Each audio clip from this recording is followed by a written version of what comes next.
Задержка рейса или длительная стыковка. Проводить много времени в аэропорту не очень хочется, тем более, если есть возможность выехать в город. Но не всегда удобно и не всегда хочется носить с собой сумки, чемоданы и прочий багаж. Для этого в аэропорту города Якутска открылась автоматическая камера хранения. Для того, чтобы сдать багаж в камеру хранения, достаточно нажать всего несколько кнопок.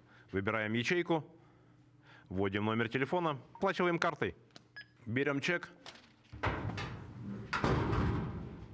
Можно идти гулять.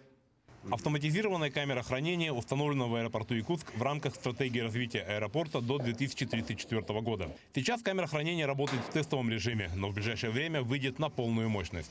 Автоматизированная камера хранения работает по принципу самообслуживания, состоит из изолированных отдельных ячеек.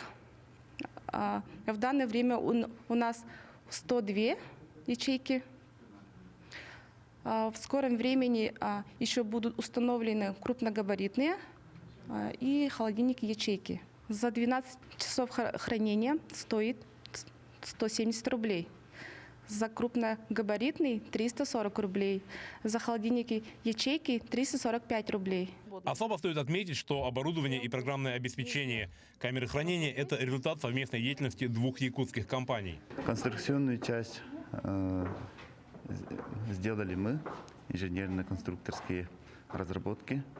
По части программирования мы обратились к компании, якутской компании BBTech по части программной. Интерфейс получается самый простой для любого человека на доступном языке.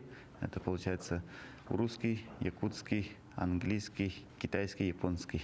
Забота об удобстве пассажиров – одно из приоритетных направлений в работе любого аэропорта.